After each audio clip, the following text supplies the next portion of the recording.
8:20 minutos y decíamos un poco las distintas,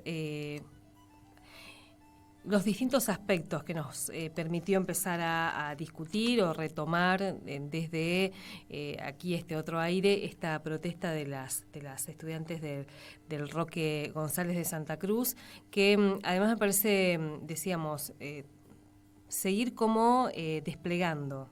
Hace un rato hablábamos de la escuela pública en la apertura del programa, ir como desnaturalizando también las distintas situaciones que se viven en la escuela pública y que para apuntar allí también en la necesidad de que se puedan respetar las diversidades, las identidades, que se generen los espacios para poder dialogar, escuchar, acompañar y demás.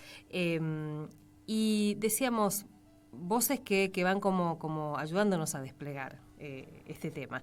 Y está en línea justamente para charlar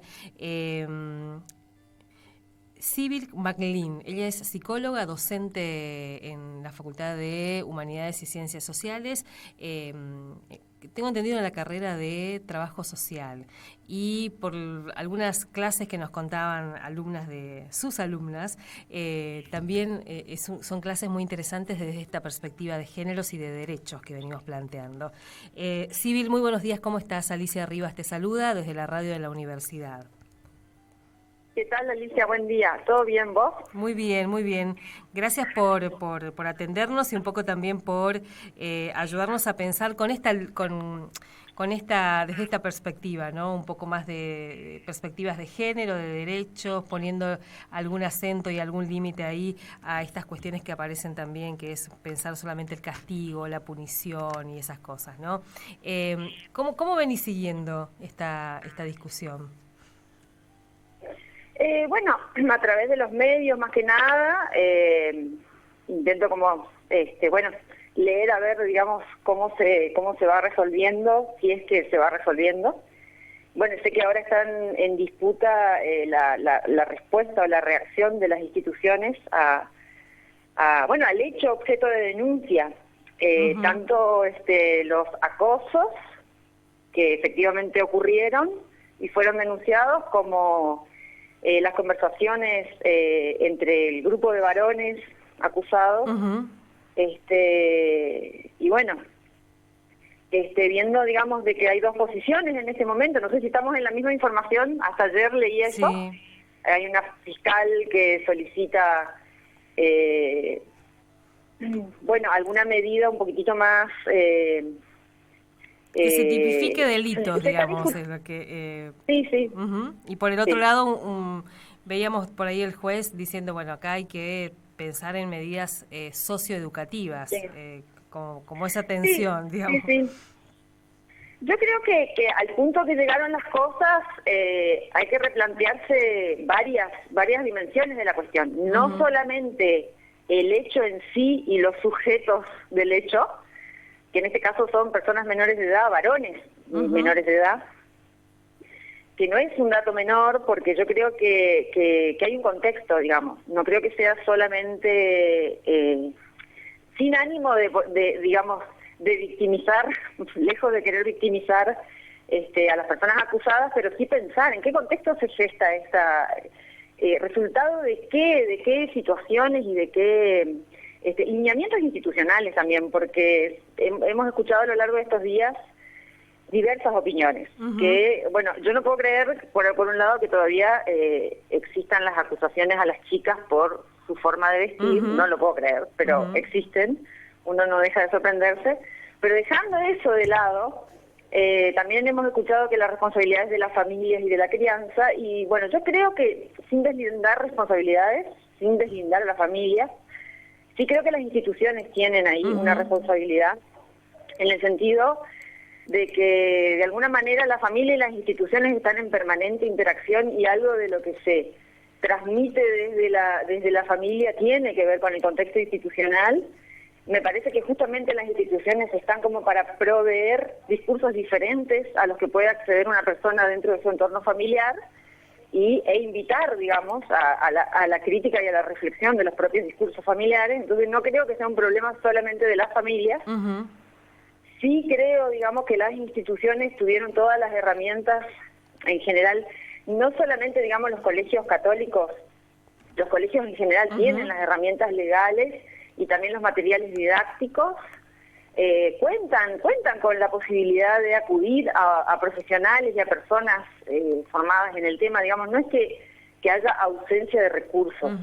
Hay una desestimación de los recursos y me parece que, digamos, todos estos los discursos que se van gestando en las distintas universidades, en las distintas instituciones, de alguna manera llegan, digamos, a los adolescentes, a las adolescentes, y van, digamos, me parece que así como evidentemente las chicas tuvieron la posibilidad de pensar en sus derechos y tuvieron la posibilidad de decidir reclamarlos, bueno, también existen otros discursos que son un poquitito más, mucho más conservadores, y que por ahí tienen que ver también, pensaba en esto, ¿no? Digamos, ¿qué sucedió en ese grupo de varones? No sabemos, pero sí pienso de que hay una cuestión ahí muy fuerte con esto del refuerzo ilimitado de la masculinidad. Porque esto sucede, según entiendo yo, capaz que no tengo toda la información, pero estas discusiones de cómo torturar, de las mejores maneras de torturar a una mujer o a una compañera de estudios, se dan entre varones. Entonces me da como esta idea de que, si no estoy equivocada en la información, de que entre ellos mismos tenían como este ímpetu, esta necesidad fuerte de reforzar su masculinidad entre ellos. Entonces yo me preguntaba, bueno, ¿qué modelos de masculinidades, cuáles masculinidades provee la sociedad, ¿no? ¿A cuáles acceden? Y el carácter ilimitado al punto de no poder distinguir lo sádico de ciertas propuestas, ¿no? Como que me dio la impresión de que cuanto más sádico, más macho, se refuerza fuertemente, ¿no? Esto. Se estaban como midiendo, parece eso, ¿no? A ver quién era más violento. Como la ausencia de otras posibilidades, ¿no? De otras formas de ser varón. Entonces, bueno, me parece que ahí en esos discursos y en esas identificaciones, en esos refuerzos ahí de las identificaciones que estos chicos parecen haber, parecen así como fortalecerse en eso. A mí me da la impresión de que si no hay otras opciones, están perplejos, no están sabiendo qué poder hacer, digamos. Yo creo que hay hubo una reacción social, digamos, que me gustaría que se replique. Lo primero que pensé cuando empecé a enterarme de todo esto era, bueno, esto se puede replicar, digamos, en otras instituciones, ¿no? Porque me parece que hay como un secreto a voces, todas sabemos que algo de esto está pasando, pero de esto mucho no se puede hablar, ¿no? Entonces, pero además está bueno, Sibyl, todas sabemos esto que vos decías al principio, la ESI tiene herramientas, tiene contenidos que son muy interesantes y que hace 15 años es ley, es obligatorio que se imparta, pero no se está cumpliendo. O sea, lo primero que aparece tan claramente es que no se está cumpliendo y que esa pudo haber sido como una instancia en los procesos de aprovechamiento de esos materiales, de esos contenidos, para empezar a intervenir en estas situaciones. Sí, pero además es ley, ¿no? Entonces una vuelve a preguntarse por, ¿qué pasa, digamos, con los marcos legales? Si nosotros mismos, si la sociedad, las instituciones, se arrogan la posibilidad de transgredir la normativa legal, entonces, digamos, es un terreno que se presta para cualquier cosa, porque no hay parámetros. Yo creo que lo que está pasando, lo que se está poniendo en evidencia, es la ausencia de parámetros. Digamos, si las leyes existen para ser transgredidas, eso también se incorpora a las subjetividades, ¿no? O sea, la valentía tiene que ver con esto de, todo me importa nada y yo puedo transgredir y yo puedo hacer lo que a mí se me dé la gana, ¿no? Entonces ahí también hay puntos de identificación fuertes que son, y no hablo de identificación en el sentido singular solamente, sino, como proceso colectivo, porque en digamos, esto que sucedió en ese grupo de WhatsApp es un hecho colectivo. Entonces, no solo la ESI, digamos, toda la normativa legal que se fue generando en nuestro país a partir de reacciones sociales, ¿no? O sea, leyes que son conquistas, producto, digamos, de exigencias de los colectivos sociales. Pero bueno, que fueron quedando ahí. A mí me parece, digamos, que todo lo que tiene que ver con las subjetividades, cómo se van constituyendo, tienen una fuerte raigambre en no solo la legislación, sino en el uso que se hace de la legislación. Entonces, bueno, a mí me parece que bueno, algo de eso se puso de manifiesto. Civil, ahora, pensaba en los chicos, en los pibes que aparecen ahí, ¿no? Sin olvidarnos, 14, 15 años, con todo lo que eso implica, ¿no? Y lo que se fue generando, ¿no? Esta tensión entre si se judicializa, se policializa, conducirlos a un sistema, hacia un sistema que es el sistema penal, que es altamente violento, que es extremadamente machista, que lejos de pensar que va a haber un espacio para que puedan analizar, repensar sus actos, es simplemente ahí claro, todas las crueldades que se pueden manifestar ahí. Sí, yo pensaba en las lógicas, digamos. Ayer justamente estaba pensando en eso, ¿no? Porque por ahí, digamos, los sistemas punitivos tienen esto de, más que nada, de esa demostración social, ¿no? Pública, de quién tiene el poder y quién se tiene que someter. Entonces vos te mandaste una macana grave, yo no le quiero quitar gravedad a lo que sucedió, pero sí me gustaría que la respuesta sea diferente sea una muestra de una forma de proceder diferente a la del delito, si se quiere, en ese caso, o del hecho denunciado. Entonces, yo no creo que la reacción tenga que ser más violencia. Yo creo que hay que poder aprovechar estas oportunidades para mostrar lógicas de procesamiento de estas situaciones, lógicas diferentes que tengan que ver con la reflexión, que tengan que ver con la formulación de nuevas propuestas para los jóvenes, para los jóvenes, con la posibilidad de mostrar que existen otras formas de proceder, otras formas de distribución del poder, porque en definitiva las problemáticas de género tienen que ver con eso, con la distribución del poder, digamos, entre varones y mujeres y las diversidades.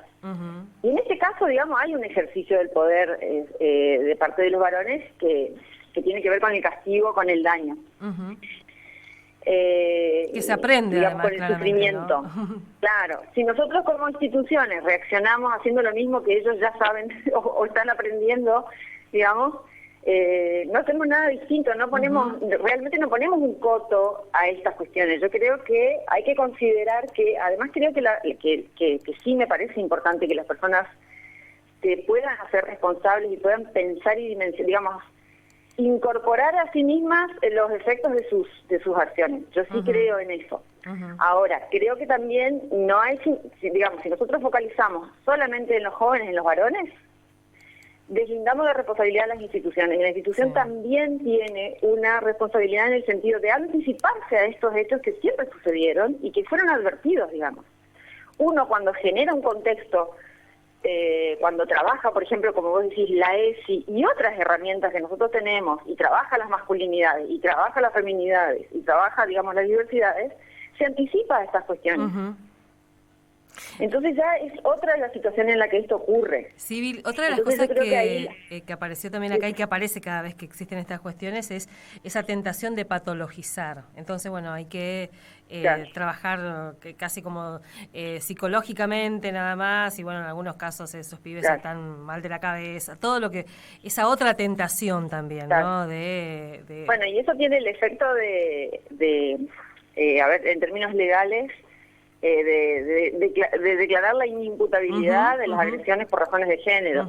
Y en realidad no, nosotras estamos sosteniendo de que estas cuestiones son culturales, son construcciones culturales avaladas por la sociedad.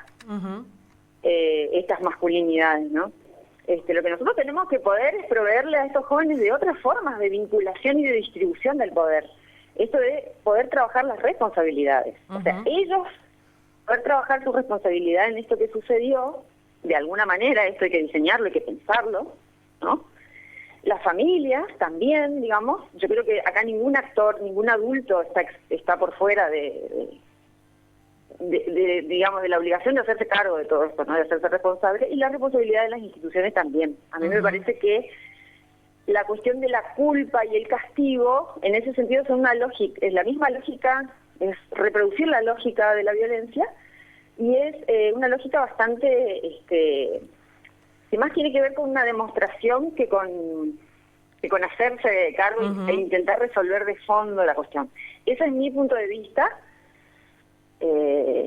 Bueno, no sé, digamos, pero bueno, ya te digo, trabajar la cuestión de la responsabilidad es todo un proceso y tiene toda su complejidad. Es mucho más fácil castigar, digamos. Totalmente. Es más directo.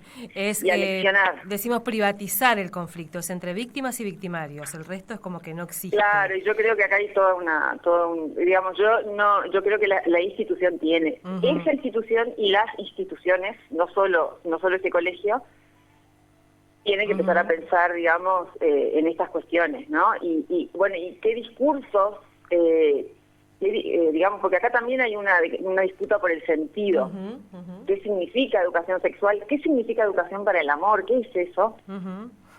¿Qué estamos queriendo transmitir? ¿Queremos realmente modificar algo o queremos reproducir? Claro. Sibyl, seguramente vamos a volver a charlar porque está bueno también ir después pensando cómo todas estas discusiones, estas disputas, estas luchas interpelan después el aula, y ya no la primaria, la secundaria, sino aula donde se forman profesionales o futuros profesionales que van a intervenir en este tipo de situaciones. Uno piensa perspectiva de género para trabajadores y trabajadoras sociales, para psicólogos, psicólogas, para educadoras. O sea, también ahí dejamos ahí como para seguir charlando después, ¿te parece? Dale, cuando quieras. Dale. Bueno, muchas gracias, Sibyl. Bueno. Un abrazo, hasta luego. No, a vos. Un abrazo. Ahí hablábamos con Sibyl McLean, ella es docente en la Facultad de Humanidades y Ciencias Sociales, en la carrera de Trabajo Social, y un poco el disparador también para ir sumando voces, una intervención que está bueno, apareció por muchos lugares, esto de que nos incomode ya claramente que la única respuesta sea la policial o la del castigo. Y que empecemos a delimitar y a aislar esa respuesta.